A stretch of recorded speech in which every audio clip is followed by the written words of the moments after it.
Noticentro 1, CMI. Buenas noches, bienvenidos a las noticias. Los siguientes son los 3 hechos más importantes de hoy en Colombia. El aumento del salario mínimo en 2023 será 16%, mientras que el aumento para el subsidio de transporte será 20%. Así las cosas, el salario mínimo quedará en 1.160.000 pesos, mientras que el auxilio de transporte quedará en 140.000 pesos, es decir, 1.300.000 pesos de salario más un auxilio de transporte para el año próximo. Ampliaremos esta noticia en nuestra emisión nacional a las 9 de la noche.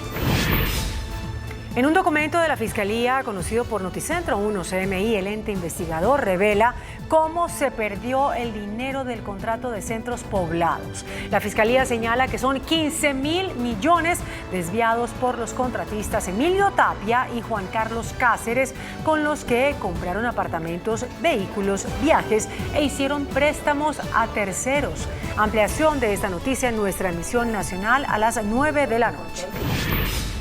El Consejo de Bogotá estaría en riesgo. Los extintores de la corporación política más importante de la capital del país están vencidos. Noticentro 1 CMI recorrió el recinto en el que sesionan los 45 concejales y en el que a diario transitan más de 500 personas. Encontró que los dispositivos contra incendios no sirven. Según las etiquetas, se vencieron en marzo. Vamos a ampliar esta noticia en nuestra emisión nacional a las 9 de la noche. Las siguientes son las noticias más importantes del mundo hoy. Alerta en Europa y Estados Unidos por la llamada tripledemia, una combinación de enfermedades respiratorias que se convierte en la nueva amenaza. Ni con el estado de emergencia se han podido controlar las manifestaciones en Perú. Se agudiza la violencia en las calles. Tensión diplomática con Perú. Gobierno llama a consultas a embajadores de Colombia, México, Argentina y Bolivia. Investigación contra Bolsonaro y ofensiva judicial contra el bolsonarismo en Brasil. Tornados azotan el sur de Estados Unidos, causando destrucción y muerte. Graves disturbios en Francia dejan al menos un menor muerto y varios vehículos incendiados. Con Claudia Palacios y Margarita Ortega. Europa y Estados Unidos están en alerta por una posible tripledemia, es decir, la unión de 3 virus en una persona: el virus respiratorio, el COVID-19 y la gripa. Según alerta el Centro Europeo para la Prevención y el Control de las Enfermedades, los sistemas de salud de los estados de la Unión Europea estarían en riesgo de saturación estas Navidades. Y en Estados Unidos, las autoridades también están pidiendo a los ciudadanos volver al uso del tapabocas ante la amenaza de la tripledemia, esto por un elevado aumento de afecciones respiratorias. La tripledemia hace referencia a la confluencia del virus respiratorio, el COVID-19 y la gripe, que afecta ya a millones de estadounidenses. El virus respiratorio, también conocido como virus sincitial, es una enfermedad viral común. Por lo general causa síntomas leves parecidos al resfriado, pero puede provocar infecciones pulmonares graves, especialmente en bebés, adultos mayores y personas con problemas médicos serios. Desde finales de octubre, varias naciones han señalado un aumento de las hospitalizaciones, especialmente las pediátricas, e instan al mundo a volver a tomar precauciones ante la amenaza de un virus más potente. A medida de que se acercan las festividades de Navidad y Año Nuevo, cuando se espera que las familias se reúnan en todo el país, los funcionarios de salud temen que eso podría ejercer una presión significativa sobre el sistema de atención médica. Continúa la crisis en Perú. Desde hoy entró en vigor el estado de emergencia en el país. Sin embargo, las violentas protestas continúan dejando al menos 8 muertos hasta ahora. Además, el gobierno peruano llamó a consultas a los embajadores de México, Colombia, Argentina y Bolivia.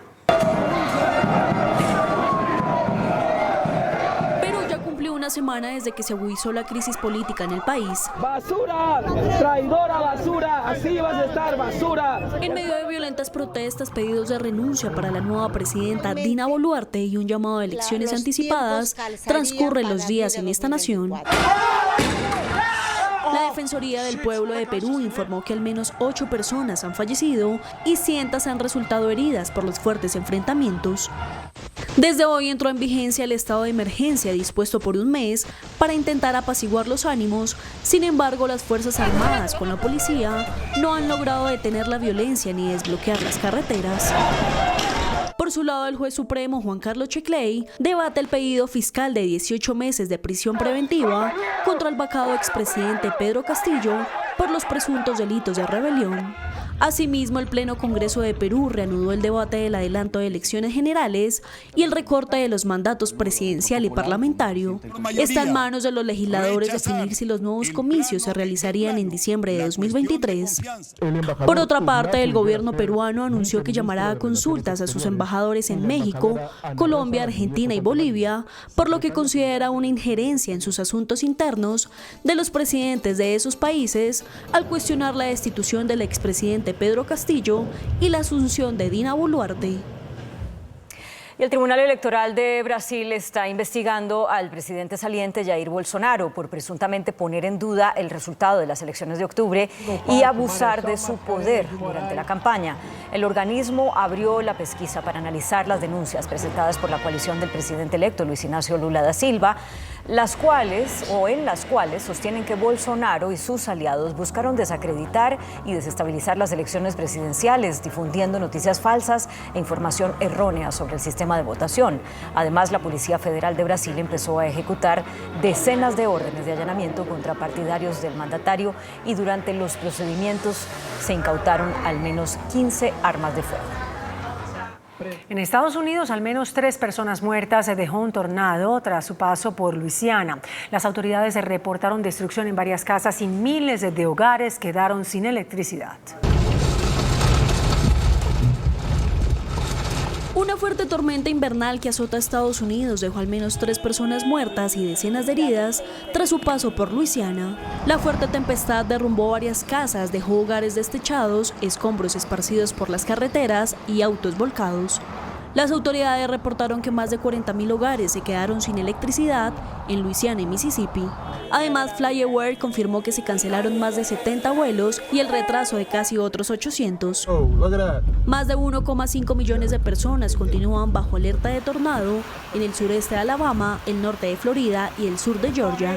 Todavía es probable que se produzcan tornados fuertes, así como granizo y poderosas ráfagas de viento de hasta 112 kilómetros por hora. Un bombardeo ruso dejó sin electricidad a toda la ciudad de Jersón, en Ucrania, una importante urbe del sur de ese país que ya enfrenta las temperaturas bajo cero del invierno. Pese a que fue liberada por el ejército ucraniano hace un mes, Jersón sigue siendo blanco casi a diario de bombardeos rusos. Esto ha dejado a millones de personas con solo unas horas de electricidad al día, además de frecuentes cortes en calefacción y en el servicio de agua. Venezuela y Rusia estrecharon sus lazos bilaterales tras suscribir 11 acuerdos bilaterales para la próxima década en materia de energía, transporte marítimo, lucha antidroga y salud pública. Los pactos fueron firmados por el viceprimer ministro ruso Alexander Novak de visita en Caracas y el ministro de Petróleo venezolano Tarek El Aisin. Caracas ha buscado en Moscú un aliado incondicional para sobrevivir a severas crisis económicas que azotan a la nación petrolera. El Salvador prorrogó el régimen de excepción que suspende derechos constitucionales. La Asamblea Legislativa de El Salvador, de amplia mayoría oficialista, aprobó la 9ª prórroga por 30 días más de un régimen de excepción vigente desde finales de marzo, medida que suspende varios derechos constitucionales. El gobierno de Nayib Bukele solicitó esta medida luego de la escalada de homicidios atribuida a las pandillas que se cobró la vida de más de 80 personas en 3 días. Un menor de edad murió tras haber sido atropellado por un conductor que se dio a la fuga en la ciudad de Montpellier, esto en Francia, tras la semifinal del Mundial de Fútbol en Qatar entre Francia y Marruecos. El joven de 14 años fue trasladado de urgencia a un hospital cercano después de haber sido arrollado por un carro y falleció a los minutos de ser atendido. El conductor, tras atropellar a la víctima, huyó y abandonó el vehículo cerca del lugar. Su paradero es desconocido y la Fiscalía todavía está en investigaciones. Mucha atención, la Corte Suprema de Perú acaba de determinar que el depuesto expresidente Pedro Castillo permanecerá en la cárcel por 18 meses de manera preventiva por el intento de autogolpe. Una compañía española desarrolló un generador atmosférico que simula el proceso natural de la lluvia para obtener agua potable del aire. Tener agua potable en cualquier lugar es posible siempre que tengamos acceso a una fuente de energía y al aire gracias a GENAC, que ha desarrollado una tecnología propia para la generación atmosférica del agua al condensar la humedad que hay presente en el aire para poder obtener agua potable. Los generadores toman el aire del exterior y le bajan la temperatura para así condensar la humedad, pasando el agua a estado líquido. Posteriormente, esta es tratada para que sea potable a través de un sistema de filtrado para finalmente mineralizarla. Además, se incorpora una lámpara ultravioleta para su desinfección. GENAC construye varios tipos de generadores de agua y lidera el programa de investigación europeo para aprovechar la condensación del vapor de la atmósfera con máquinas capaces de generar entre 20 y 100.000 litros al día. Un proyecto revolucionario llamado Ectolife plantea controlar la gestación del bebé desde una pantalla. Pretende crear 30.000 fetos al año. En lo que parece un comercial salido de una película de ciencia ficción, la empresa Ectolife muestra cómo cientos de fetos podrían crecer en úteros artificiales bajo un ambiente controlado y con tecnología que estaría a la disposición de los padres para controlar su desarrollo. La compañía, que sigue trabajando para volverlo una realidad, busca ayudar a personas que cuentan con alguna incapacidad para poder tener hijos y busca contribuir a la tasa de natalidad que cada vez parece ser más baja en algunos países del mundo. No obstante, el proyecto funciona de una manera particular, basado en más de 50 años de investigación y que viene a marcar un hito en la ciencia. Sería la primera matriz artificial del planeta que puede modificar genéticamente el embrión antes de implantarlo en un útero artificial. Los padres podrían escoger las características de su bebé. Además, hasta se pueden evitar las enfermedades genéticas hereditarias. Muy buenas noches. El Congreso de la República aprobó hoy, en primera vuelta, la reforma constitucional que presentó el gobierno para modificar en Colombia la política electoral. Una de las normas o de las modificaciones más importantes es la que permite a los parlamentarios ser ministros. Lo que en opinión de muchos dirigentes políticos, este es un instrumento que rompe el principio de separación de poderes en Colombia. Nuestro invitado de esta noche es el doctor Alfonso Prada, ministro del Interior. Ministro, han dicho dirigentes de oposición que eso de permitir a los parlamentarios ser ministros es un instrumento perverso para acabar con la división de poderes. Yamil, primero, muy buenas noches, un placer, muchas gracias por la invitación. Segundo, este es el único país del planeta donde está esa restricción de que un político no pueda hacer política, porque un ministro en esencia es un líder político, yo lo soy en el Ministerio del Interior. Lidera políticamente la entidad porque lidera la política pública, lidera la política del gobierno nacional ante la opinión pública. Y en el Congreso de la República se han formado las mejores, tal vez las mejores mentes ilustres de este país que han gobernado. Un senador de la República hoy es presidente de la República, Gustavo Petro. Un senador de la República del otro espectro ideológico fue presidente de la República, Álvaro Uribe Vélez. Un senador de la República fue el hombre tal vez más importante de los últimos 50 años, que no alcanzó a ser presidente, volvió a ser. Luis Carlos Galán Sarmiento, Horacio Serpa, que murió y no alcanzó a ser presidente y podría haber sido con un gran apoyo del Partido Liberal. Mujeres como Marta Lucía Ramírez, por ejemplo, era senadora de la República y pasó a ser vicepresidente de Colombia. Ministras de Estado que han ido y venido, como por ejemplo Gina Parodi, que fue senadora de la República y ministra de Educación. Ser senador o ser congresista no es una capitis diminutio, no es, digamos, una limitante válida para que no pueda ascender hacia el Ejecutivo a dirigir una política pública. ¿Por qué no se rompe el equilibrio de poderes?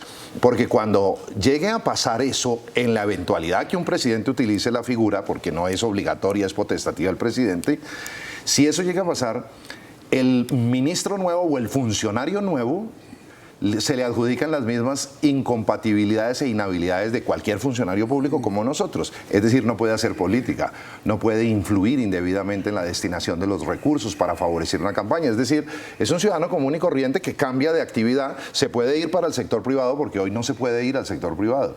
O sea, uno no puede renunciar al Congreso e irse a dirigir su empresa a la casa, ni tampoco a un cargo público donde es experto. De tal manera que me parece que son taras que heredamos del clientelismo tradicional que hacía que se compraran los partidos a través de estos cargos. Y termino con eso, Yamid.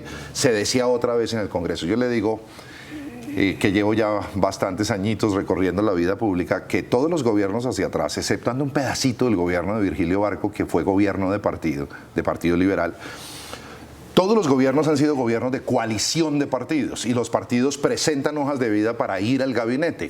¿Cuál es la diferencia entre presentar un particular o un miembro del partido y presentar un congresista que pasa a ser ministro? Es lo mismo. Si van a partir de la teoría de parten de la teoría de la desconfianza, como lo decían los congresistas, a los mismos congresistas que se oponían, pues es lo mismo estar en desconfianza en un escenario o el otro. De tal manera que lo que estamos haciendo es sincerando la política. Un último argumento. Si quienes van a un gobierno son técnicamente preparados, pero además son líderes políticos, ayudan a consolidar la fuerza y la legitimidad política que necesita un gobierno para dirigir el país con mayorías en el Congreso, y eso no tiene nada diferente a lo que se hace en Estados Unidos, en Inglaterra, en España o en cualquier país del mundo, que los ejecutivos requieren mayorías en el Congreso para impulsar sus reformas. Esta reforma constitucional se une a reformas como la paz total o el ministerio, para mencionarle dos, o el acuerdo de Escazú que protege el medio ambiente, básicamente porque tenemos mayorías sólidas en el Congreso. Una mayoría sólida es lo que se requiere para un gobierno de cambios profundos. Si no hay cambios profundos, usted no necesita tanto la mayoría. En un gobierno como el de Gustavo Petro se requieren mayorías y hemos hecho un gobierno de coalición transparente y sobre la mesa. Pero a ver, señor ministro, varias cosas. Primero, la función fundamental del Congreso de la República no es el control político al gobierno. Claro que sí. Y por eso, cuando ustedes entonces, o cuando los miembros del Congreso pueden ser ministros de Estado, ¿qué tipo de control político pueden ejercer sobre el Lo que gobierno? pasa es que cuando ellos pasan a ser funcionarios públicos, a ellos se les hace el control político. La función más importante del Congreso es reformar la Constitución. No, pero perdón. La segunda es hacer las leyes y la tercera es hacer el control. Cuando el funcionario pasa al gobierno, pierde todos los privilegios de congresista, se le aplican las inhabilidades, no puede intervenir en política y se vuelve sujeto de control, como lo soy yo. Yo fui congresista. Con todo respeto, ministro. Sí, claro que sí. Hice mal la pregunta o usted no me entendió bien. Seguro yo no entendí. No, seguramente la hice mal. Si la función, una de las funciones fundamentales del Congreso es hacer control político al gobierno, Sí. ¿qué tipo de control político honesto, serio, cierto, imparcial, control político, puede hacer el Congreso al presidente de la República o al gobierno si ellos son aspirantes a ser ministros de Estado? Si hay un ministro que tenga origen en el Congreso y el presidente lo invita a ser ministro, pierde todos los privilegios de Congreso. Pero déjeme terminar la idea, a ver si vuelvo y entiendo o no, o estoy negado. No, yo creo que entendí perfectamente la pregunta y arranqué por ese supuesto. Hoy hay ministros liberales, hay ministros conservadores, hay ministros del partido de la U, hay ministros independientes, y todos, no por el hecho de haber sido presentados por el Partido Liberal, el Partido Conservador, el Partido de la U, el Pacto Histórico, no por eso son ausentes de control político. Todos nosotros somos objeto de control permanentemente, así vengamos postulados o no por partidos de origen. Es decir, la lógica no cambia. El control político se ejerce como una competencia constitucional del Congreso frente a quien esté en el gobierno. No importa su origen, ni su universidad, ni su región, ni su partido. De tal manera que ese argumento tampoco es procedente. ¿No cree usted que se pone en riesgo el control político que debe ejercer el Parlamento sobre el gobierno cuando quien ejerce el control político tiene la opción de ir al gobierno? Todo lo contrario, o sea, sincera la política. Es que la política en Colombia se ha hecho por debajo de la mesa. Los partidos tienen representación y no lo aceptan. Los partidos que tengan representación deben asumirlo de cara a la sociedad. Con el presidente Gustavo Petro asumimos invitar a los partidos para armar una coalición de gobierno mayoritaria que permita hacer cambios profundos. Porque hacer una reforma tributaria que le entregue 100 billones de pesos al presidente para hacer el cambio en materia de salud, de educación, de infraestructura, de vivienda, solamente lo logra con unas grandes mayorías. Y hemos tenido una estrategia de trabajo con el Congreso, hemos tenido una estrategia de armar una coalición mayoritaria y no por eso desaparece el control político. Todos los congresistas, todos los funcionarios permanentemente, todos los días son citados al Congreso y se les hace control político, sean o no sean parte de partidos que sean miembros de la coalición mayoritaria. Eso no desaparece, Yamid. Eso es de la esencia del Congreso. Un congresista llega y se hace sentir en su región o ante el país cuando hace control político, no renuncian a eso.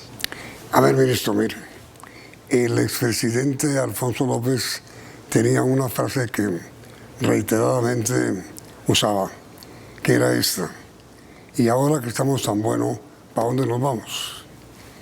Si a raíz de la Constituyente y de la Constitución del 91, esta división de poderes funcionó bien, ¿para qué cambiarla? Es que no cambiamos la división de poderes. Claro. No, pero Yamid, lo que estoy explicando, y he explicado en las 3 respuestas, que sí entendí bien, no entendí mal, es que no se acaba la división de poderes. El legislativo hace lo suyo, hace las leyes, la Constitución y el control. El ejecutivo administra y el judicial juzga, resuelve los problemas. Se mantiene la separación de poderes. Pero puede ser miembro del ejecutivo. Eso es lo que cambia.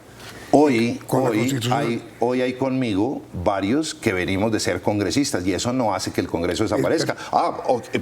No lo soy hoy, pero lo fui en el periodo pasado o en el antepasado, lo va a hacer en el siguiente. Es normal porque desde el Ejecutivo también se ejerce liderazgo político. Esta relación que hay entre las personas que nombra el presidente y su historia como congresistas es bastante cercana. Él fue senador de la República hasta hace unos meses, Yamid, y eso no hace que se rompa el control político. Y estando él como hombre de la oposición en los demás gobiernos, le hacía oposición independientemente del partido del que fuera, porque no demanda o no representa la pérdida del control que sea de uno u otro partido. En el Congreso hoy hay 28 partidos registrados, 28 partidos existen en Colombia. Hay registrados en el Congreso algunos de ellos con congresistas. No todo el gabinete va a ser de un solo partido porque sería gobierno de partido y tendría el control político de los demás. Aquí 3 o 4 partidos tienen representación en el gobierno y el resto de partidos hacen control político con mayor énfasis que los demás.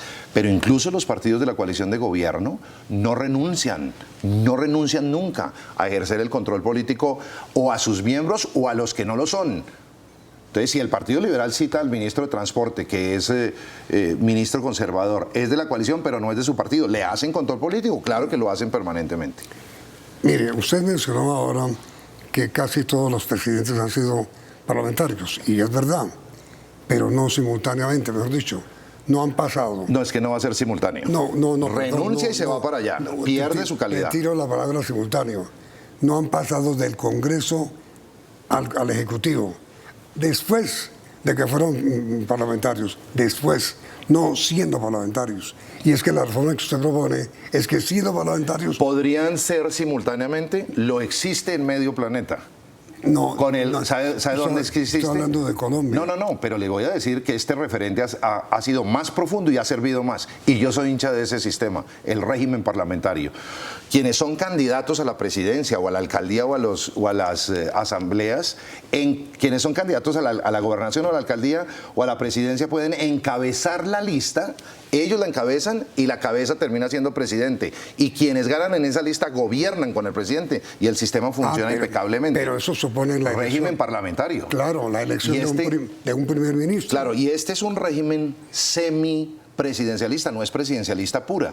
De tal manera que ese purismo que lo debatimos, hasta este momento, sí, lo debatimos en el Congreso, no es presidencialista. Esto es semi, ¿no? Imagínense que hay moción de censura. Eso es digno de Inglaterra, del régimen parlamentario.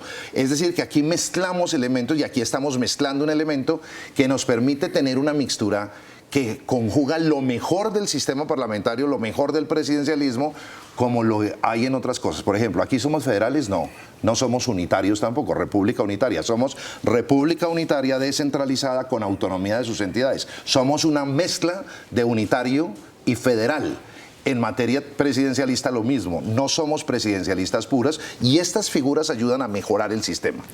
Si a usted le gusta el régimen parlamentario, me encanta. ¿Le gustaría también elegir en Colombia a un primer ministro? Me encantaría tener régimen parlamentario y que el mismo pueblo escogiera el gobierno. Con un primer ministro, no podría ser, claro que sí. Es básico. Claro, es que puede ser semiparlamentario, semipresidencialista, puede ser parlamentario presidencialista. ¿Y a usted le gusta la figura del primer ministro? A mí me gusta mucho el régimen parlamentario, lo confieso, pero ese no es el tema. En Colombia estamos todavía muy lejos. Como el sistema federal, me encanta. Creo que el sistema federal es una maravilla, pero todavía estamos lejos de serlo. Pero tenemos rasgos de un régimen y del otro. Entonces, grandes debates, Yamil. Ahora, miren, ¿de qué manera los sectores minoritarios del Congreso de la República pueden resultar afectados con esta norma? ¿De qué manera, señor ministro, esta reforma afecta a las minorías en el Parlamento? Bueno, un partido político mayoritario presentó en el Senado, y no se tramitó, pero se tramitó en la Cámara, la posibilidad de que haya listas de coalición entre todo tipo de partidos, no importando la representación o los votos que hayan sido obtenidos por ellos en la elección anterior. ¿Qué dice la norma que está vigente en este momento? Que solo pueden presentar listas de coalición los partidos minoritarios que máximo 15. Obtengan el 15%. Al eliminarse el 15%, cualquiera puede hacer coalición. ¿Qué significa eso? Pueden los minoritarios hacer coalición para llegar al 15%, lo pueden hacer y con eso lograr la representación del 15% del Parlamento, lo pueden hacer como lo están haciendo. 2, puede un partido grande, mayoritario, un partido grande, asociarse con una minoría y ayudarle a llegar. Es una vía mucho más sólida para el partido minoritario para poder llegar. Pueden dos partidos grandes, por ejemplo, el Partido Verde, que no les gustó mucho esta medida. Que no les gustó mucho, no. Que no les gustó. No, pero además son un partido grande. Sí, pero que no les gustó. Son un partido grande. La pregunta es, que no les gustó. El Partido Verde se puede aliar con el Partido Liberal en una región porque tienen sintonía ideológica, se parecen mucho. O el Verde, el Liberal con el Pacto Histórico se pueden aliar en una lista. Lo que dice la reforma es, ¿por qué no? Si democráticamente se pueden integrar en un solo partido. Que el partido crece y es grande, sí. Eso implica que desaparece la minoría, depende de la estrategia de la minoría y con quién se asocie para no desaparecer. Es pura estrategia electoral lo que están planteando. Ese va a ser el debate, uno de los debates, Yamil, le anuncio, más importantes de la segunda vuelta, porque van a tener que llenarse.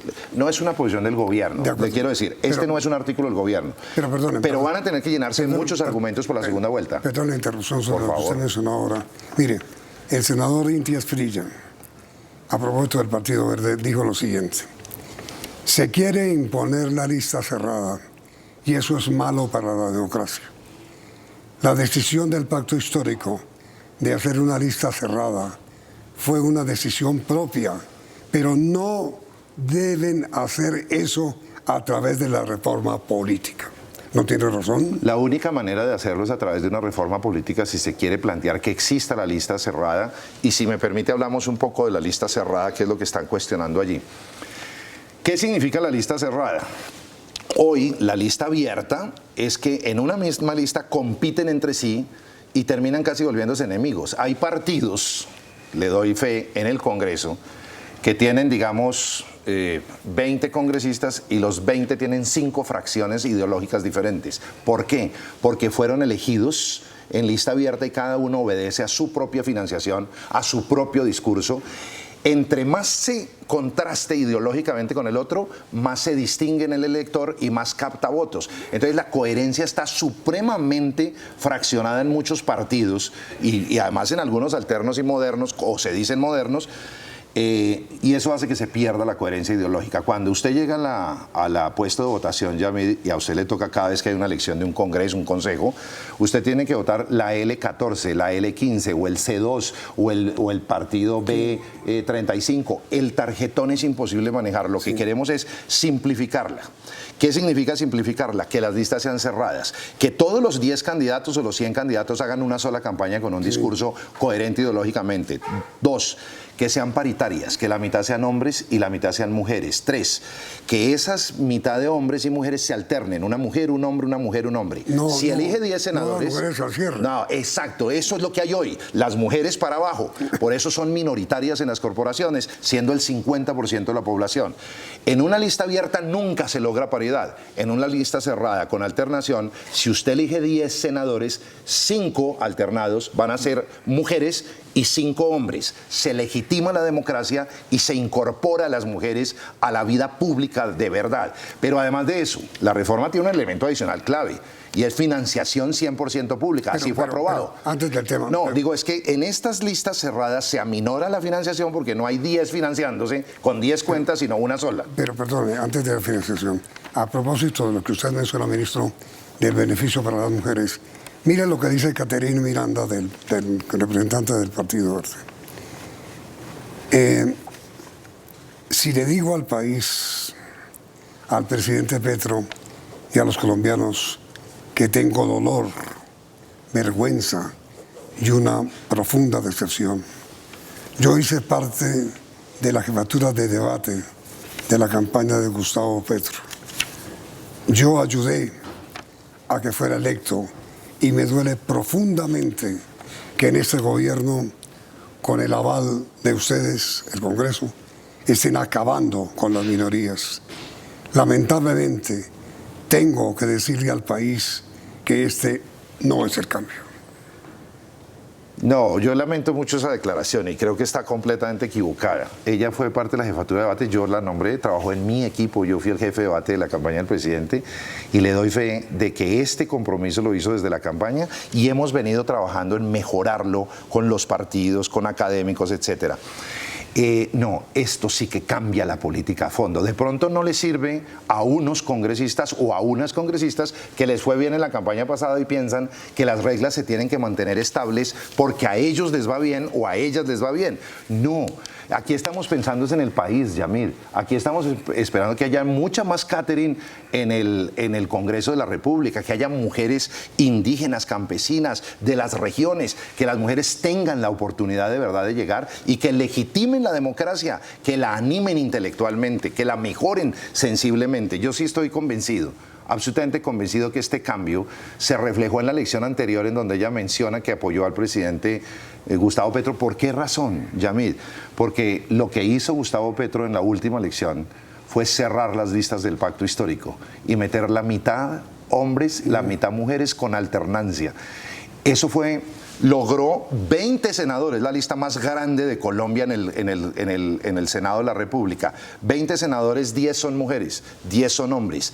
Hubo identidad ideológica. ¿Sabe cómo votaron los congresistas del pacto histórico? Todos por esta reforma, como para que ella o cualquier persona diga que esto no obedece realmente a una política por la que votó el pueblo colombiano. El pueblo colombiano votó y eligió a Gustavo Petro con una lista cerrada del pacto histórico, con paridad y alternancia. Si hay algo coherente que estamos haciendo en el Congreso, es precisamente trabajar por la lista cerrada. No, yo creo que hay que trabajar más en el diálogo, seguramente con algunos sectores que han estado reticentes, pero aquí hay un cambio profundo. Ahora, eso va de la mano con que no haya bolígrafo, ¿no? No, pero perdón. Yo me le voy anticipando siempre. Perdón, no. Pero vuelvo y empiezo. En la Constitución del 91 estableció la lista abierta, la lista cerrada. Entre otras cosas primero, acabar con el bolígrafo. Segundo, darle fuerza electoral a los partidos minoritarios, como lo hubo. Tercero, luchar un poco contra el cacicazgo, que es el que nombra el partido para encabezar la lista. ¿Eso se perdió o se pierde? No, todo lo contrario. Bolígrafo. Todo lo contrario. Esta es una reforma contra el bolígrafo y contra la arbitrariedad en la selección de una lista cerrada. Que no sea, yo hice parte de una lista cerrada. ¿Sabe quién la hizo? La lista cerrada mía la hizo Antanas Mocus. No, pero perdón. Entre otros. ¿Contra el bolígrafo? Claro, pero si le voy a decir por qué. No, claro, ya sé para dónde va, yo me anticipo, Yamil. Las listas cuando eran cerradas las hacía el presidente del Partido Liberal o el presidente del Partido Conservador. Sí. Hay temor en algunos de que eso pase porque no han leído bien la reforma. La reforma dice listas cerradas, pero el partido que no utilice mecanismos democráticos en su elección, es decir, que vuelva al bolígrafo, pierde la personería jurídica. Tiene un año. Cada partido político que existe hoy, los 28 que existen hoy, tienen un año para adoptar en sus estatutos los mecanismos democráticos a través de los cuales se pueden hacer consultas previas populares que financiará el Estado para la integración de la lista.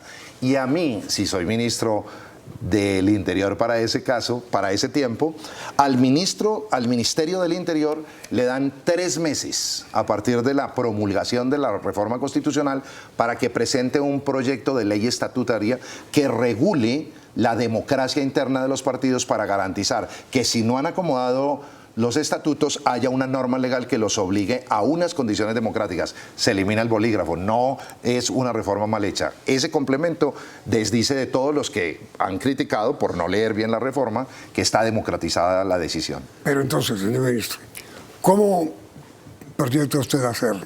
Primero, para democratizar internamente los partidos, para reformar democráticamente el intestino de los partidos. ¿Cómo lo va a hacer? Bueno, entonces va a haber una ley estatutaria que tengo que elaborar o tiene que elaborar el Ministerio del Interior por decisión de este acto legislativo en el que presenta los mecanismos de democracia que van a hacer que la decisión no sea unilateral de una persona. ¿Mecanismos de democracia? De democracia interna de los partidos, ya le explico cuál es. Hay uno en concreto que vamos a tener que llevar. Va a haber unas consultas populares. Ministro, perdón, es que desgraciadamente el tiempo por hoy se nos ha agotado.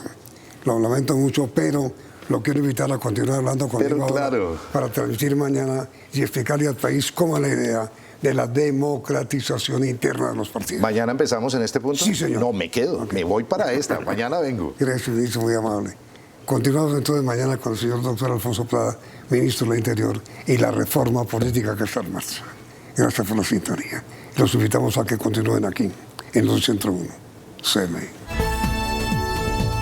Noticentro 1, CMI. Salario mínimo subirá 16% y subsidio de transporte sube 20%. Trabajadores recibirán 1.300.000 pesos mensuales. Es el incremento más alto en 22 años. Gobierno desvincula de ese aumento a productos y servicios. Pequeños y medianos comercios e industrias dicen que tendrán que subir sus precios 16%. Fiscalía revela cómo los contratistas Emilio Tapia y Juan Carlos Cáceres se repartieron 15.000 millones de centros poblados. Procuraduría hace advertencias sobre Primera Línea. Encuesta del Centro Nacional de Consultoría revela que colombianos no quieren lista cerrada en elecciones. Joven de Primera Línea termina como miembro de disidencias de las FARC. Presidente Petro pide a la Armada recuperar el galeón San José. Récord de ventas de vivienda en el país este año. Con Claudia Palacios y Margarita Ortega. Iniciamos nuestra segunda hora de noticias en un acuerdo que ha sido calificado como histórico. El gobierno, los empresarios y las centrales obreras acordaron hoy un aumento en el salario mínimo del 16%. El año entrante, entonces, el salario mínimo será de 1.160.000 pesos y el subsidio de transporte de 140.066 pesos. A diferencia del salario mínimo para 2022, que fue decretado por el gobierno Duque con un aumento del 10,07%, el que tendrán los colombianos a partir de 2023 fue concertado entre gobierno, empresarios y trabajadores. Pasa el salario mínimo de 1 millón a 1.160.000 pesos, aumento del 16%. El subsidio de transporte queda en 140.606 pesos, aumento del 20%. Salario más subsidio de transporte da 1.300.606 pesos. Espero que este incremento del salario mínimo recupere el poder de compra que se ha perdido en los últimos meses en virtud de la inflación, recupere el incremento de la productividad promedio de la economía y nos permita además hacer saltar la demanda interna en Colombia en sus sectores más vulnerables. El propósito de la mesa tripartita entre gobierno, empresarios y trabajadores es mantener el poder adquisitivo de los colombianos. Por primera vez en la historia de esta comisión nos hemos centrado en las políticas y medidas para proteger el valor adquisitivo del salario. Los empresarios indicaron lo que significa para ellos el costo para 2023 en términos de prestaciones. Normalmente, si nosotros tenemos en cuenta que el salario creció el 16% a 1.160.000, a eso hay que agregarle más o menos un 50% más de prestaciones, o sea que estaríamos por el orden del costo de cada trabajador cerca de 1.700.000 pesos con prestaciones sociales. Esperemos que podamos nosotros compensar, digamos, con producción y con ventas durante este próximo año ese incremento en costo. Y los sindicatos celebraron. Aquí el gobierno y los empresarios evidentemente se dieron cosas importantes, significativas, y obviamente que nosotros estamos plenamente de acuerdo. Fue lo que siempre reclamamos y que desafortunadamente no nos atendía. Ahora el propósito es que los productos básicos de la canasta familiar y otros servicios no se incrementen con el salario mínimo, sino con la inflación. A propósito, en las próximas horas el gobierno expedirá un decreto que desvincula del aumento en el salario mínimo a cerca de 50 productos y servicios. Esto para evitar la escalada alcista que se presenta al inicio de cada año. Productos de la canasta familiar como el pollo, la carne y la leche no subirán su precio con el aumento del salario mínimo. Tampoco servicios como el transporte intermunicipal, recolección de basuras, peajes y multas de tránsito. En el día de mañana saldrá un primer decreto donde tendremos 50 actividades y elementos de esta desindexación. Más adelante, antes de terminar el año, vamos a trabajar con el resto de productos y elementos y llevaremos los 34 finales al Plan Nacional de Desarrollo. Va a disminuir el precio de la cuota moderadora, eso es muy importante. Van a disminuir las multas de tránsito de una manera importante. Son dos ejemplos de cómo este acuerdo sí le sirve a todos los colombianos. Deberán crecer menos de lo que crece el salario mínimo. Entonces usted protege por dos vías, por el incremento del salario, por el incremento del auxilio de transporte y por la desindexación de los productos que seguramente saldrán. No se ha definido aún qué pasará con el SOAT, las pensiones y aportes de seguridad social, que podrían subir con este aumento. 204 productos en total serán desindexados del salario, 34 a través de proyectos de ley y 170 por actos administrativos, es decir, decretos y el Plan Nacional de Desarrollo. Por su parte, la presidenta de la Asociación Colombiana de Pequeños y Medianos Empresarios, Rosemary Quintero, indicó que para este sector de la economía el aumento al salario mínimo representará una alza significativa en los costos de cada trabajador.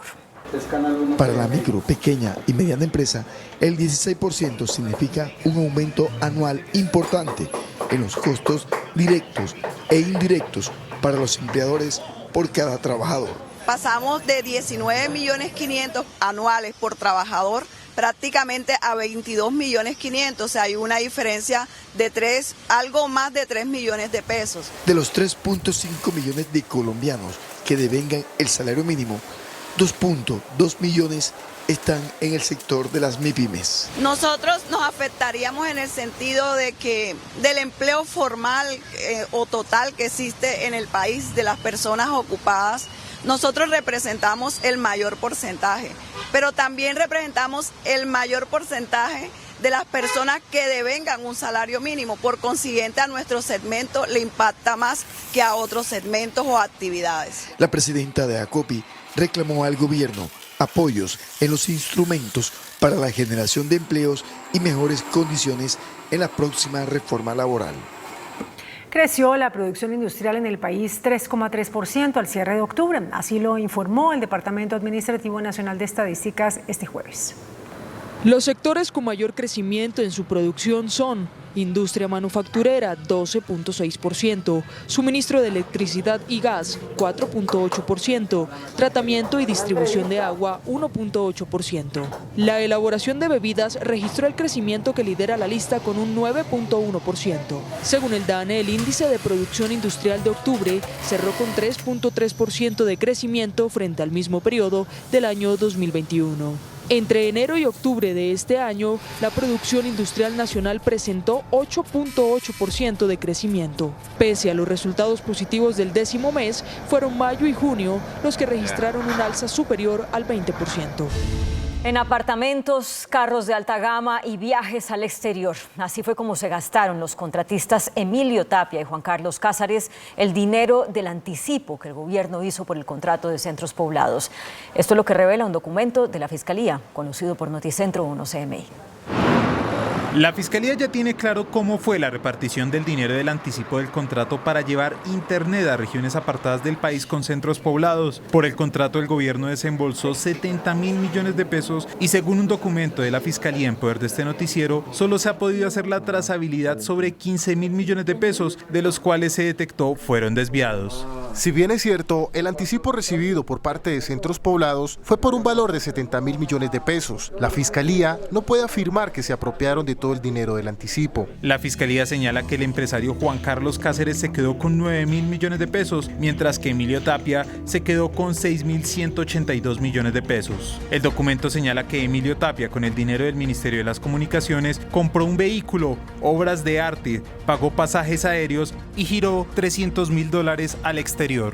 Mientras que el empresario Juan Carlos Cáceres adquirió con su parte un apartamento, compró un vehículo e hizo varios préstamos a terceros. Con el dinero del Ministerio de las Comunicaciones también se pagaron los abogados que ayudaron a tramitar la licitación, según revela el documento de la Fiscalía.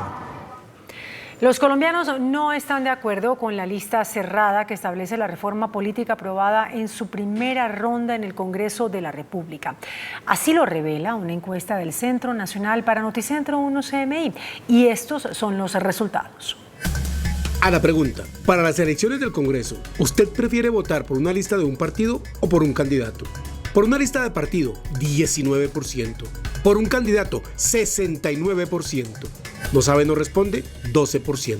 Es la única forma de ir pasando de campañas de cacicazgos individuales a proyectos de país. Y esa es la lógica de las listas cerradas para fortalecer los partidos. No permite nuevos liderazgos porque en las listas cerradas prima en encabezar las listas los senadores y los congresistas y representantes electos. Eso ha encarecido también el ejercicio de la política. Por eso, desde ese punto de vista, siendo más eficiente y dándole más identidad a los partidos, es que se ha pretendido votar por la lista cerrada. La lista cerrada, listas cremalleras con paridad deben garantizar que las mujeres asuman este liderazgo democrático y puedan representar al país. Hay que seguir abriendo la democracia y la lista cerrada hace lo contrario, es decir, la cierra. Esta es la ficha técnica de la encuesta. Un joven que militó en la primera línea y quien había sido reportado como desaparecido apareció en un video en el cual confiesa su ingreso voluntario a las disidencias de las FARC. Él es David Fernández, quien fue consejero de Juventudes de la localidad de Kennedy y que militó en la primera línea. David es un líder social que después se convirtió en consejero para las juventudes por la localidad de Kennedy. Hace varios días su familia había denunciado su desaparición tras haber recibido amenazas de grupos paramilitares. Reveló y denunció la presencia de grupos paramilitares, de grupos del microtráfico, de grupos armados en los barrios de la localidad donde él era consejero de Juventudes. Hoy, David apareció en este video con uniforme camuflado y un fusil M16. He decidido unirme a las Fuerzas Armadas Revolucionarias de Colombia. La Fundación Nidia Erika Bautista, que le estaba prestando asesoría jurídica, denuncia que en medio de los acercamientos para buscar una paz total, el reclutamiento por parte de grupos armados está desbordado. Hay un altísimo índice de reclutamiento de niños, niñas y jóvenes y que se ha desbordado todas las cifras que se venían trabajando anteriormente. Desde su cuenta de Twitter, el senador Gustavo Bolívar también habló del reclutamiento y aseguró que la violencia no es la salida. Hay zozobra en el sur del Chocó por el anuncio de un paro armado promovido por el ELN. A las 6 de la tarde de este jueves 15 de diciembre arrancó el paro armado decretado por el Frente Occidental del ELN en la subregión del San Juan, en el departamento del Chocó. En estos momentos se encuentran nuestros pelotones organizados en el área regional con el fin de visualizar, detectar o desvirtuar la información que se tiene en este momento. Esta organización tiene un poder en esta jurisdicción y lo ha demostrado. Para el ex asesor de paz de la Gobernación del Chocó y experto en seguridad, la orden de este paro armado complica la situación de seguridad en el departamento del Chocó por el poder que tiene ese grupo al margen de la ley. Un atentado terrorista contra la policía se registró en el departamento del Cauca. Un patrullero murió y 2 resultaron heridos. Atentado terrorista en el Cauca. En el barrio popular del Bordo, cabecera del Patía, fueron víctimas de una granada 4 policías, de los cuales 1 murió. Fueron atacados con un artefacto explosivo y como resultado de ese hecho violento hay 2 policías heridos. Nos informan que uno de ellos acaba de fallecer. La víctima fue identificada como Medel Muñoz Medina, un subteniente. Estos ejercicios, como se hacen seguramente de manera estratégica para llamar la atención, no debían de comprometer, según los criterios de derechos humanos y derecho internacional humanitario, a la sociedad. En esa población del sur del Cauca delinquen disidencias de las FARC de la estructura Carlos Patiño, las cuales son señaladas como las responsables de este nuevo ataque. En La Guajira, otro líder social fue asesinado. En San Juan del Cesar, La Guajira, fue asesinado Javier Gámez Hinojosa, un líder social. Ya superamos la cifra de asesinato de líderes del año pasado. Tenemos recientemente esa situación en San Juan del Cesar, un líder muy reconocido que nos suma ya 186 en lo que va del año. Desde Indepaz se hizo un llamado por el aumento en los combates entre grupos armados.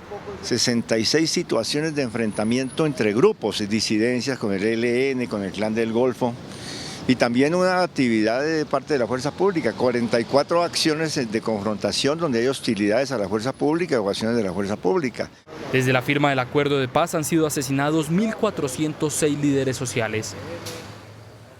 Acaba de terminar una reunión entre el presidente Gustavo Petro y el fiscal general Francisco Barbosa. Gerardo Aristizábal, buenas noches. Conclusiones de este encuentro. Hola, buenas noches. Hora y media duró la reunión que presidió el presidente Gustavo Petro, en la cual estuvo el fiscal general de la Nación.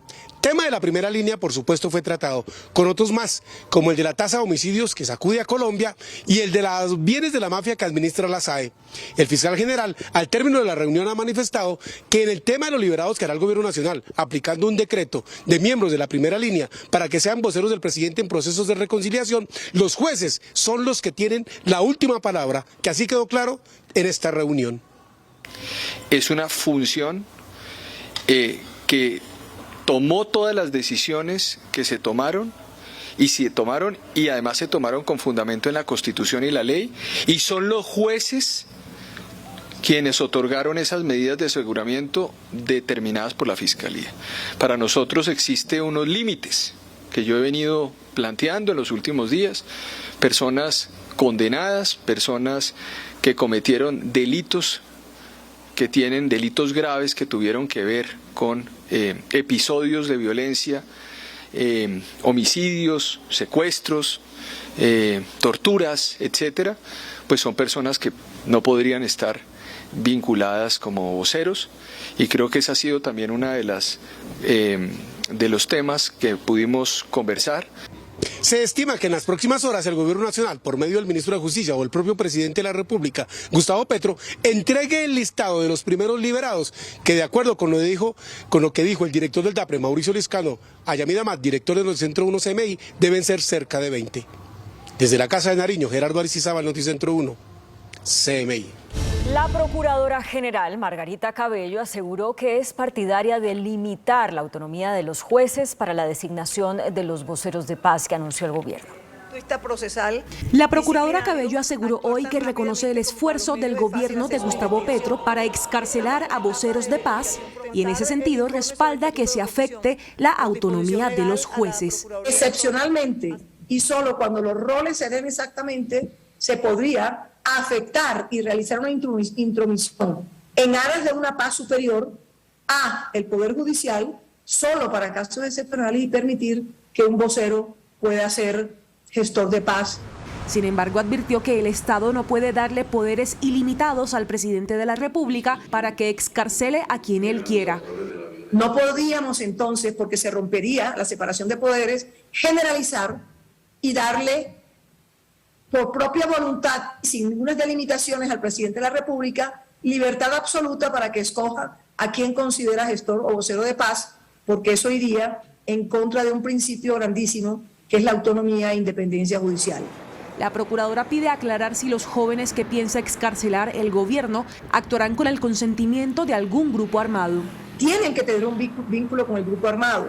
Entonces, tratar de utilizar a los de la primera línea para que sean gestores de paz no puede ser así porque así. Tiene que ser porque tienen esos vínculos o esos roles específicos determinados. El Consejo de Estado llamó la atención de la Fiscalía por incumplir un fallo que ordena abrir el concurso de méritos para 17.000 funcionarios que están en provisionalidad. Por orden del Consejo de Estado, la Fiscalía tiene que abrir el concurso de méritos para crear cerca de 17.000 vacantes, pues de los 23.000 funcionarios de la entidad, solo 5.000 son de carrera. El alto tribunal dijo que la Fiscalía incumplió su deber de abrir sus puestos al mérito. Existe un grave incumplimiento, pues solo se ha diseñado un concurso para 500 personas. Adicionalmente, tampoco existe un plan institucional vinculante. Los demandantes aseguran que buscan que en el ente investigador primen los nombramientos de carrera como pasa en la mayoría de entidades del Estado. Y además las otras entidades del Estado en estos momentos se ufanan de que por lo menos el 70-80% de sus servidores han ingresado por concurso. ¿Por qué la Fiscalía tiene que hacer atajo y no cumplir con la normatividad? La decisión del Consejo de Estado queda en firme al ser una determinación de segunda instancia y tiene que ser acatada inmediatamente por la Fiscalía. El presidente Gustavo Petro pidió a la Armada rescatar lo que queda del galeón San José. El anuncio lo hizo en Cartagena, en donde puso en operación 2 embarcaciones. Durante la puesta en marcha de 2 nuevos buques, entre ellos el más grande que se haya construido para temas de investigación científico-marina, bautizado como ARC Simón Bolívar, el presidente de la República, Gustavo Petro, señaló que espera que con este nuevo barco pueda ser rescatado lo que queda del galeón San José y que debe ser un objetivo para la Armada. El que podamos, quizás con este buque, con estos hombres y mujeres, sacar el galeón San José, galeón que ya no existe, sino solo su cargamento, sus cañones, pero que en su cargamento puede haber buena parte de la historia nacional allí, de la colonia, de los sistemas que se utilizaban en aquel entonces para llevarse el oro, la plata, los tesoros de estas tierras. El mandatario finalmente dijo que a la medida que el país pueda salir de la violencia, las fuerzas militares podrían convertirse en un eje fundamental para el desarrollo industrial. La aprobación en segundo debate en el Senado de un proyecto de ley para prohibir las corridas de toros, el rejoneo y la tienta de reses bravas fue recibida con reservas por el mundo taurino. Sin embargo, toreros y ganaderos admitieron que están dispuestos a reformar las reglas del toreo para causar el menor sufrimiento al animal. Ahora todo eso está... Según el proyecto, que tendrá que surtir 2 debates más el año entrante en la Cámara, habrá un periodo de transición de 3 años, durante los cuales las corridas de toros, las novilladas, la tienta y el rejoneo se podrán practicar sin la muerte del toro, sin castigos contra el animal, sin utilización de elementos cortopunzantes, así como sin presencia de menores de edad y sin venta y consumo de bebidas embriagantes. Al cabo de esos 3 años, quedarían prohibidos todos estos espectáculos. En esos 3 años, mientras entra a regir la prohibición, se pueden hacer estos espectáculos crueles, pero con esas condiciones de morigeración que son las que hoy están vigentes, de hecho, para Bogotá, que han hecho que las licitaciones queden desiertas. Gonzalo Santamaría, heredero de la ganadería Mondoñedo, admitió que siente que la decisión le toca el alma a los amantes de la fiesta taurina. Esto es algo que nos llega, que nos nace a todos en el alma, y entonces pensar que nos pueden acabar de un plumazo es triste, no es fácil, no es cosa, es matarnos en vida. Un torero activo, el venezolano Marcos Peña, también en tono triste, reconoce que se podrían perjudicar él y su familia. Vivo de esto, mi familia vive de esto, y por supuesto que la afecta. a mí en particular porque es mi vida, es a lo que le he dedicado toda mi vida desde niño. Un veterano torero, gitanillo de América, anuncia que los actores de la fiesta brava están dispuestos a acordar normas para morigerar el sufrimiento del toro. Nosotros estamos conscientes, hay un grupo de ganaderos, toreros y empresarios en los cuales somos conscientes que la fiesta tiene que cambiar, pero no radicalmente. Tenemos que hacer un trabajo y ponernos de acuerdo.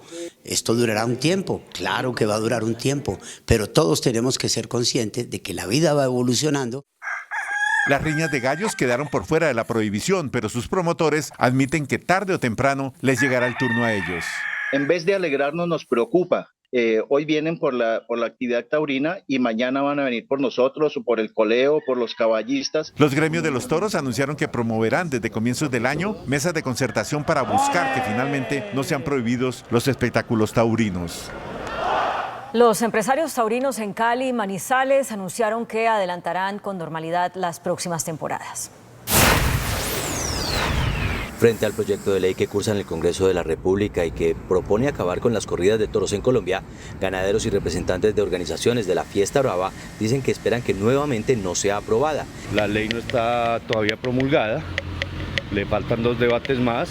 Los ganaderos dicen que harán lo que sea para que las corridas de toros no se acaben y que hablarán con los que saben sobre la historia de la fiesta brava. Manifiestan que ya son 10 años luchando en el país para que no se acabe esta labor que brinda trabajo a muchas personas en el país y que hace honor a una tradición milenaria.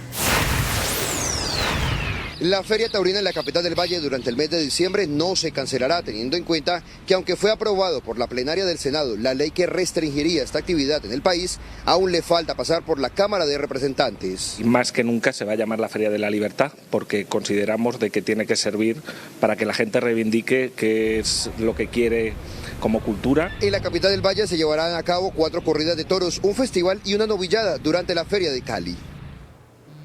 El Contralor General Carlos Hernán Rodríguez admitió que hay 7 billones de pesos en sanciones proferidas por la entidad que son irrecuperables. Aunque la principal misión de la Contraloría es la recuperación de los recursos públicos que son malversados mediante la apertura de procesos de responsabilidad fiscal, el Contralor reconoce que hay una suma considerable prácticamente perdida. La Contraloría tiene por recuperar un monto superior a los 7 billones de pesos, en los cuales la mayoría es prácticamente de una difícil o imposible recuperación. Por esa razón, pues necesitamos tomar unas medidas para mejorar ese recaudo.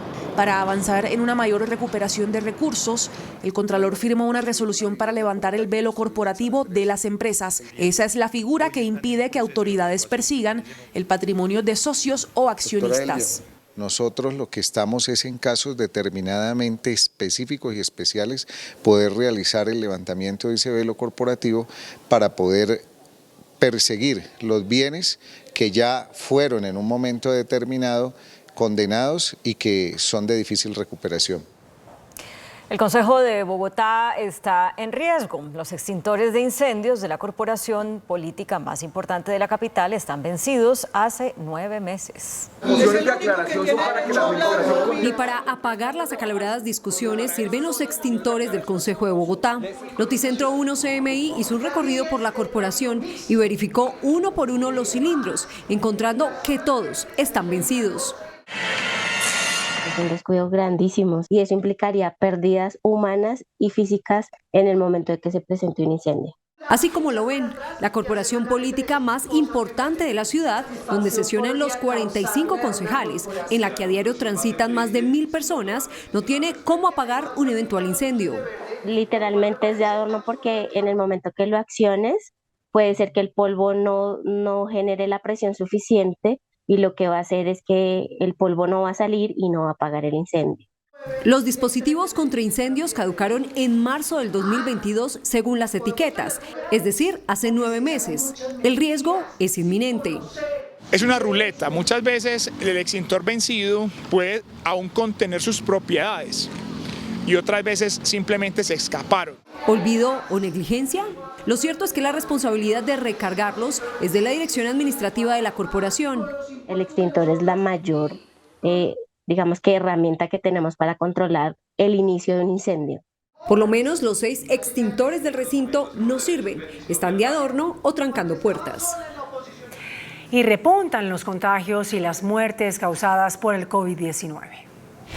Suben los contagios y suben las muertes por COVID-19 en Colombia. Estas son las cifras de la última semana. Un total de 7.502 infecciones reportadas por el Ministerio de Salud. Los casos activos subieron a 7.664. El total de infectados desde el inicio de la pandemia, 6.330.409. Las muertes reportadas en la última semana, 53 fallecidos. El total de muertes desde el inicio de la pandemia, 141.996 decesos. Estas son las cifras de las últimas 4 semanas. El comportamiento de la pandemia. De la semana noviembre 18 al 24, 2.112 contagios, 14 fallecidos. Siguiente semana, de noviembre 25 al 1 de diciembre, 3.252 contagios, 16 fallecidos. La semana del 2 al 7 de diciembre, 5.336 contagios, 32 fallecidos. Y esta última semana, 7.502 contagios, 53 fallecidos. Entró en vigor el estado de emergencia en Perú mientras el gobierno llamó a consultas a los embajadores de México, Colombia, Argentina y Bolivia. Hay alerta en Europa y en Estados Unidos por una posible tripledemia, la unión de 3 virus. Noticias del mundo en Noticentro 1 CMI. Perú ya cumplió una semana desde que se agudizó la crisis política en el país en medio de violentas protestas, pedidos de renuncia para la nueva presidenta Dina Boluarte y un llamado a elecciones anticipadas. La Defensoría del Pueblo de Perú informó que al menos 8 personas han fallecido y cientos han resultado heridas. Por su parte, el gobierno peruano anunció que llamará a consulta a sus embajadores en México, Colombia, Argentina y Bolivia, por lo que considera una injerencia en sus asuntos internos de los presidentes de esos países. En Estados Unidos, las autoridades también están pidiendo a los ciudadanos volver al uso del tapabocas ante la amenaza de la tripledemia. Esto por un elevado aumento de afecciones respiratorias. Una fuerte tormenta invernal que azota a Estados Unidos dejó al menos 3 personas muertas y decenas de heridas tras su paso por Luisiana. La fuerte tempestad derrumbó varias casas, dejó hogares destechados, escombros esparcidos por las carreteras y autos volcados. Las autoridades reportaron que más de 40.000 hogares se quedaron sin electricidad. La Comisión de Crédito Público autorizó un préstamo externo hasta por $99 millones para un fondo verde para el agro. Este jueves, en la sesión de la Comisión Interparlamentaria de Crédito Público, se aprobó un préstamo externo en favor de Colombia para la financiación del Fondo Verde del Clima para el sector agropecuario. El monto asciende a $99.9 millones para proyectos estratégicos del sector, preservando el medio ambiente. Minimizar los impactos para los campesinos y productores rurales del cambio climático, contribuir a las metas de ese cambio climático que Colombia tiene y ha adquirido en varios convenios internacionales. Para el desarrollo de proyectos se incluyen productos como el arroz, maíz, papa, café, plátano, azúcar y leche. Les vamos a enseñar a usar insumos de una manera distinta, los bioinsumos serán muy importantes, a manejar su producto de una manera que la productividad sea mucho mayor. Mire, va a estar dirigido a productos que son básicos de la canasta familiar. La mitad de los recursos son donados y otro porcentaje será financiado por el sector privado. La construcción reportó nuevamente cifras de venta récord. El informe de Camacol muestra cifras récord, siendo 2022 el segundo mejor año de ventas de la historia, pese a que el sector mostró una desaceleración en la última parte del año frente al 2021. Sin embargo, para 2023 se aumentarán las iniciaciones con más de 188.000 proyectos de vivienda que favorecerán al mercado laboral con 1.019.000 empleos. Permite entonces tener una mayor generación de empleo, tener una mayor demanda de insumos y tener una perspectiva favorable. El dirigente afirmó que las proyecciones en ventas son positivas y se prevé ventas por 250.000 viviendas. No obstante, de mantenerse el nivel de tasas de interés, se podría tener un retroceso del 1,9%. Y el que probablemente mayor restricción genera a la hora de tomar la decisión de comprar vivienda en el país, las tasas de interés. De este monto, 132.000 corresponden a vivienda de interés social. El presidente de la Asociación de Generadoras de Energía, Alejandro Castañeda, insistió en adelantar subastas de cargo por confiabilidad para garantizar la oferta de energía. Las empresas generadoras mantienen su preocupación por la ausencia de una subasta de cargo por confiabilidad, la cual se viene pidiendo por lo menos hace 6 meses. El gremio afirma que la demanda de energía crece por encima de las expectativas, lo que obliga a tener mayor disponibilidad a partir del 2026. Sin embargo, no se está dando las herramientas para que más actores ingresen al mercado energético. Cuando hay un déficit de energía, lo que estamos hablando es que se tendría que racionar. Es decir, cuando estamos viendo un déficit más o menos del 8% del total de la energía firme para esos años, pues uno tiene que ser sincero y decir, estamos en un riesgo. A la fecha también se registran atrasos en proyectos por falta de licenciamiento ambiental. El índice de capitalización de la bolsa, que mide el comportamiento de las 20 principales acciones, cerró a la baja. El índice selectivo MSCI Colcap de la Bolsa de Valores de Colombia bajó 0,64% a 1.222 puntos. La acción de Nutresa fue la que más subió, con una valorización de 4,06% a 45.890 pesos. La acción de Interconexión Eléctrica ISA fue la que más bajó, con una pérdida de 4,49% a 18.710 pesos. La acción más negociada de la jornada fue la de Ecopetrol, al movilizar más de 9.000 millones de pesos, con una variación negativa de 0,64% a 2.183 pesos. Y el dólar cerró al alza. Indicadores económicos en Noticentro 1 CMI. La tasa representativa del mercado, que regirá para mañana viernes, será de 4.797 pesos con 2 centavos. Los profesionales del cambio compran la divisa en promedio en 4.620 pesos y la venden en 4.690 pesos. Un euro cuesta 5.093 pesos. La libra de café en Nueva York se cotizó a $1.71. El azúcar se transó en 19,92 centavos de dólar la libra. El barril de petróleo WTI se cotizó en $76.25. La referencia Brent para Colombia se cotizó en $81.45. Una acción de Ecopetrol cuesta 2.183 pesos.